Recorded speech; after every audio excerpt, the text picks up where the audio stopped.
Sobrang nakakagulat na balita. Grabe, President BBM, nyanig ang China. Ginulat na ang buong mundo na pataas ng kamay si Ambassador Huang.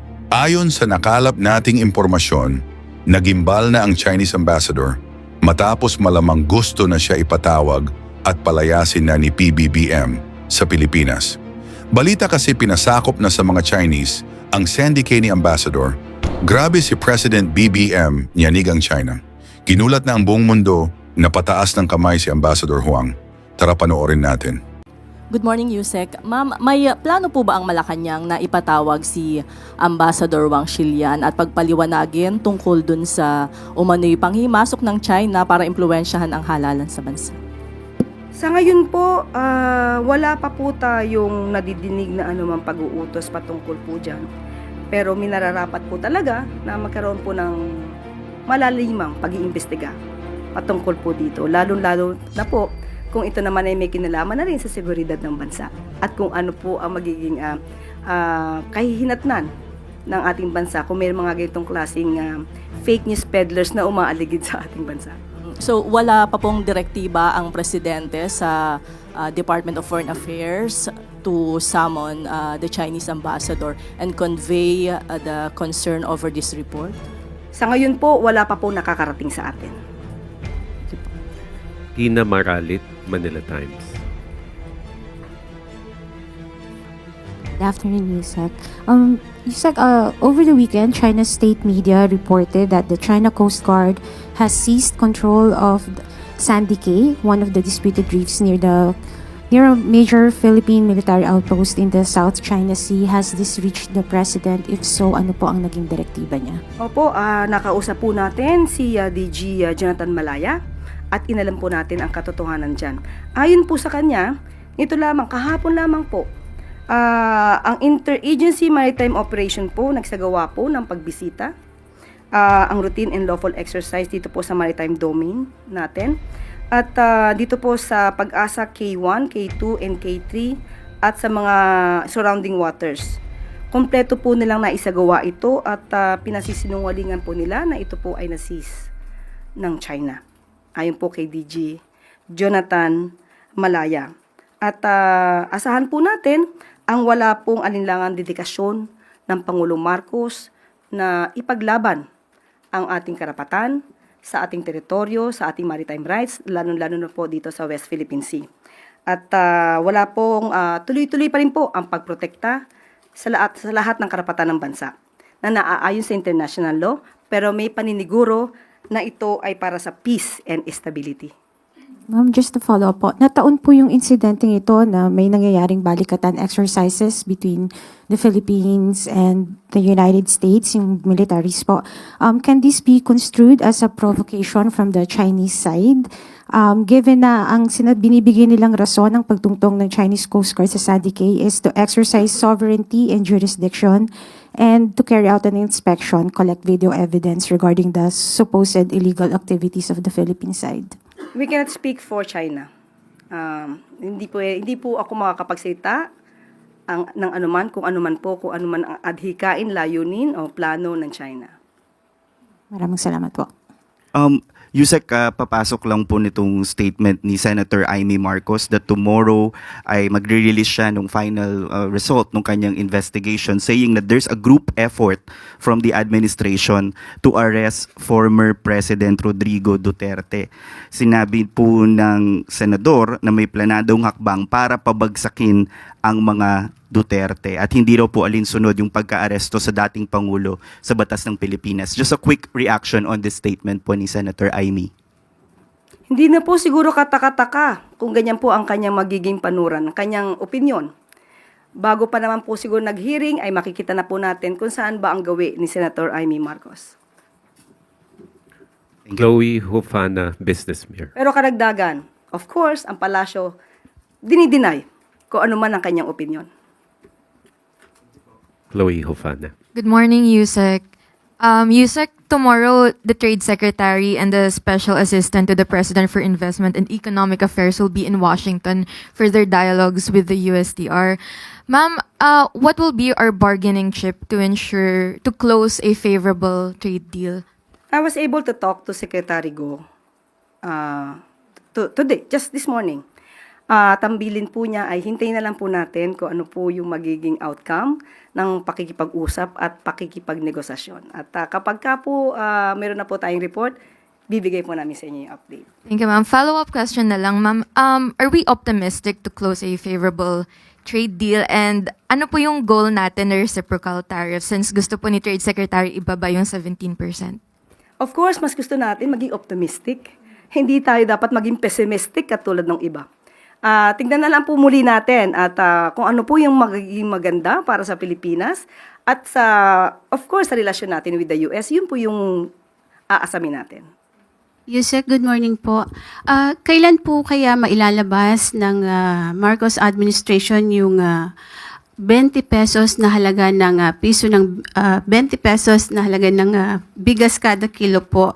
Tapos na po ba yung guidelines ukol dito?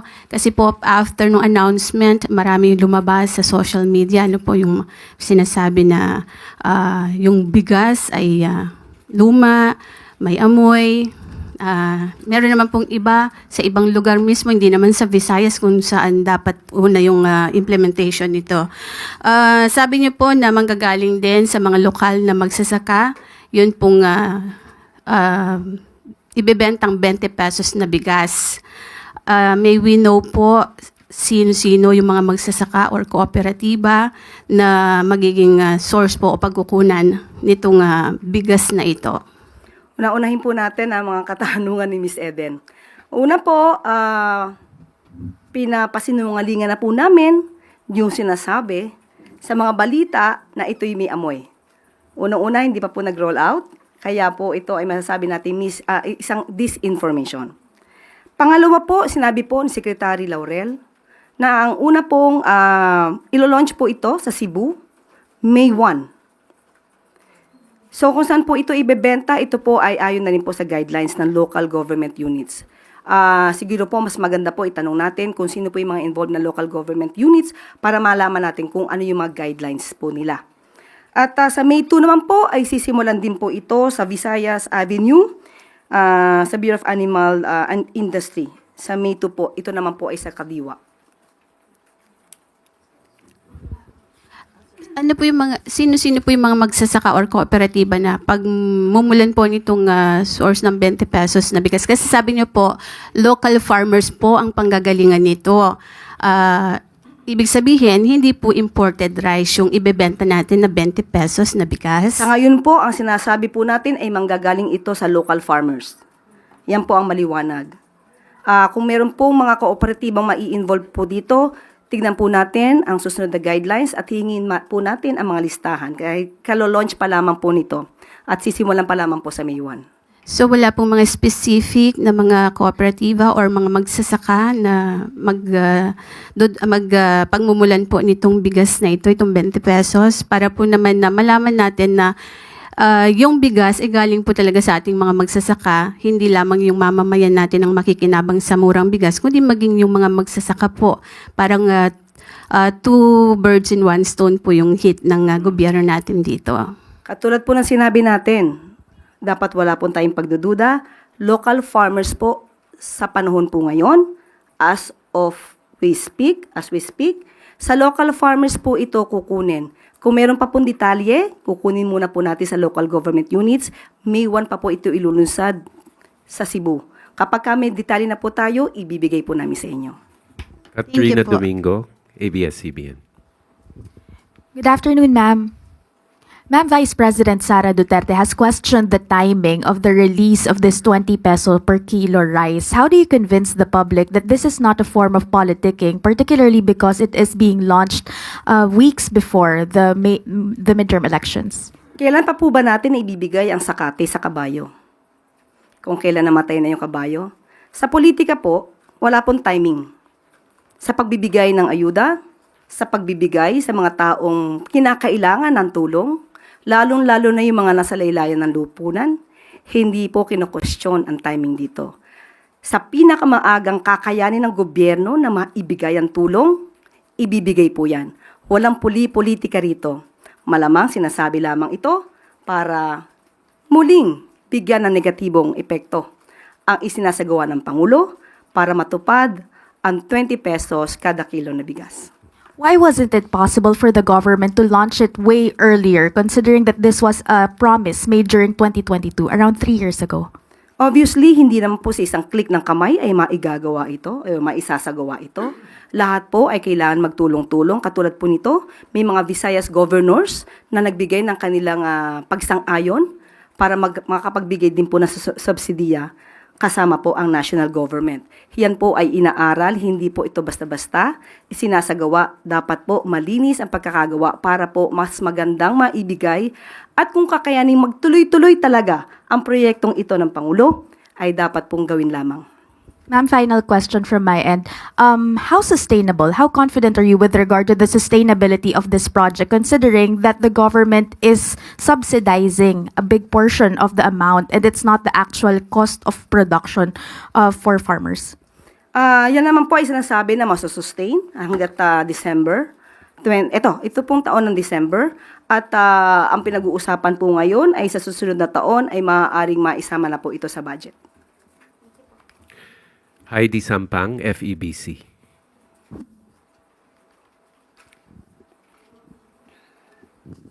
Good morning, Yusek. Ayon po sa Stratbase SWS survey, sa ikaapat na sunod na buwan po ay muling tumaas ang bilang po ng mga pamilyang Pilipino na nagsabi pong sila ay mahirap. Nagtala po ito sa 55% noong April, katumbas po iyan ng 15.5 million kumpara po sa 14.4 million noong March. Ano po ang take dito ng palasyo at kung masasabi pa rin po ba natin na natutugunan po ng mga anti-poverty programs ng administrasyon ang sitwasyon po ng ating mga kababayan? Lahat po naman ng lehitimong survey ay kinikilala at kinukonsidera ng pamahalaang Marcos. At aking lamang pong i-quote ang sinabi po ni Secretary Balisacan. We understand that poverty incidence can be dynamic. In particular, self-rated poverty surveys are sensitive to inflation, particularly the price level of commodities commonly consumed, say food, transportation, etc., prevailing at the time of the survey versus what it was in the recent past. Dahil po dito, dahil mahalaga po ang kapakanan ng taong bayan kay Pangulong Marcos, papaluwigin pa po ang mga programa para matugunan po ang mga isyu patungkol po sa kahirapan at kagutuman. Yan po ang talagang ninanais at pinapalawig pa po ang programa para ito po ay matugunan. Kabilang na po nga rito ang 20 pesos kada kilo na bigas. Nandiyan pa rin po ang programang Walang Gutom program ng DSWD. Idagdag pa po natin ang patuloy patungkol dito sa Pantawid Pamilyang Pilipino program at isama na rin po natin ang school-based feeding program. Ilan lamang po ito sa mga programa ng Pangulong Marcos para po maibsan ang anumang kahirapan na nadadanas ng taong bayan. Although sinasabi po natin na ang poverty incidence according to Secretary Balisacan ay dynamic po. Tristan Nodalo, Newswatch Plus. Hi, Yusek. Good morning po. Hi, ma'am. Ma'am, update lang po dito sa naganap po na incident at trahedya sa Canada sa Filipino Festival. Ano po ang marching order ng Pangulo pagdating po sa pagtulong sa mga biktima? And may data po ba ilan yung naging biktimang Pilipino? Sa ngayon po, ang lumalabas po as of April 27, 2025, Vancouver Police Department stated in the press briefing na 11 po ang nasawi at may mga ilan po na nasugatan. Ang pinakabata po daw na nabiktima ay 5 taon at ang pinaka may edad ay 65 years old. At ang suspect po na si Mr. Kai Jim Adam Lo, 30 years old, ay na-identify na po at ngayon ay humaharap sa murder charges in connection with this, the deaths at the Lapu-Lapu Festival. At ang Philippine Consulate, the General po in Vancouver ay nagpadala na po, nag-issue na po ng maaga ng advisory. Pinapaalam po ang mga hotlines, kung makikita po sa ating monitor. Nagbigay po ng hotlines para po sa mga biktima po, yung pamilya po ng mga biktima ay maaari po agad maka-connect or maka-contact po sa ating Philippine Consulate General. At ang consulate po natin ay nakapag-establish na rin po ng kanilang komunikasyon sa ilang mga biktima na nasugatan. At nakikipag-coordinate pa rin po ang Philippine Consulate General with the Vancouver Police Department regarding sa mga information pa po ng iba pong biktima at sa mga updates po ng pag-iimbestiga. Pero ano po ang talagang bilin ng Pangulo is because sa statement niya kagabi, he's very affected with what happened. Opo, dahil po ito'y kapwa Pilipino, minadali po agad na matulungan, ibigay po ang lahat na maaaring maitulong, lahat ng koneksyon para sa mga Pilipino po natin na nadamay po dito sa trahedya po sa Vancouver. Okay. Good morning. The President recently signed the EO allowing the digital nomad visa. So, with the country welcoming more tourists for longer periods of time, is the palace worried that it'll drive up the local cost of living among these tourist destinations? How are we preparing for this? Definitely, if we will have more tourists, we will definitely have more income. And it will definitely also benefit the country and also the Filipino people. At ngayon ay isinasagawa po ang guidelines para po maisapatupad po itong digital nomad visa. At siguro po meron na rin po kayong kopya ng Executive Order number 86 para po makita po ninyo kung ano po yung mga guidelines na nakalagay po dyan. One quick follow-up po. But during the height of the POGOs in the country, we saw how the income of foreign nationals drove up the rise of condo units. So are we considering that since the digital nomads are allowed to stay longer, it might drive up the cost of realty property? We will be having monitoring, unlike with the POGOs before. We will be securing definitely the processes regarding this.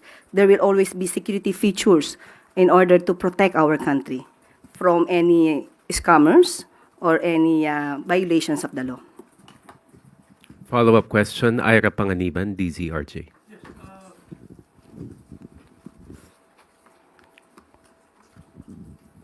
With the entry of the digital nomads, Undersecretary, have we considered upgrading or fixing up our entry ports, our airports, our seaports, and all other facilities that allows all of these foreigners to come in? Right now, there has been numerous complaints about these facilities. Definitely that will be included.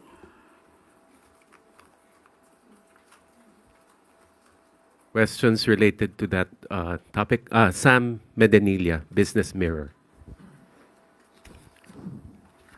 Good morning, ma'am.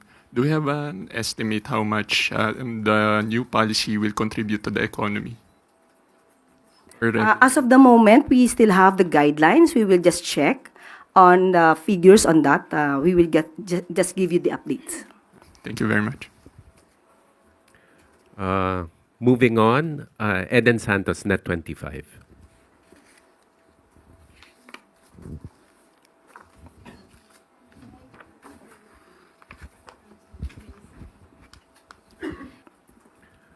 Ann Soberano, Bombo Radio. Yusek, good morning. Nitong weekend, ma'am, nakita po kasi sa funeral ni Pope Francis na nagkaroon ng maiksing pag-uusap si Pangulong Marcos and US President Donald Trump.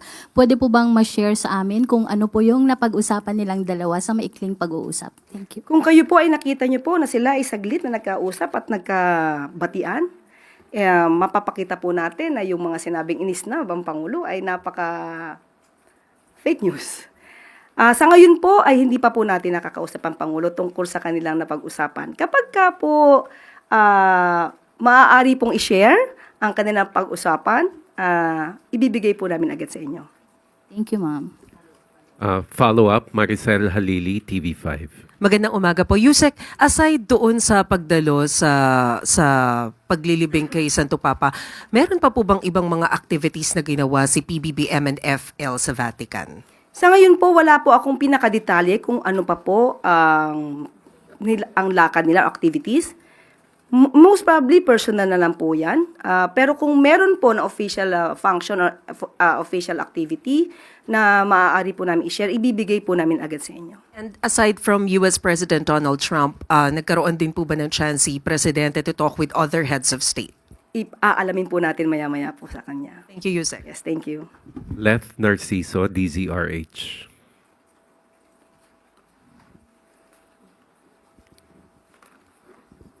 I guess that's all the questions we have, Yusek. Thank you. At bago po tayo magtapos, isa pa pong good news. Tumugon agad ang Bureau of Immigration para arestuhin ang 2 Korean national na wanted sa Interpol sa kanilang pagkakasangkot sa multi-million-dollar investment scams. Kinikilala ang dalawa na sina Kim Yung-sam at Wen Jol-yong.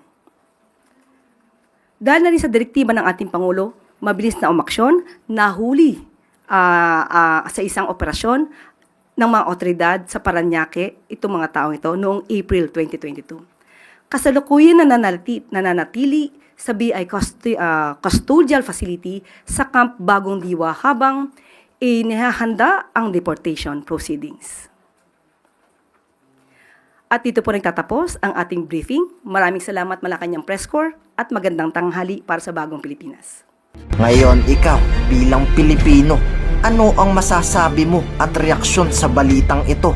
Mag-iwan ka ng komento sa ibaba at atin pong babasahin isa-isa.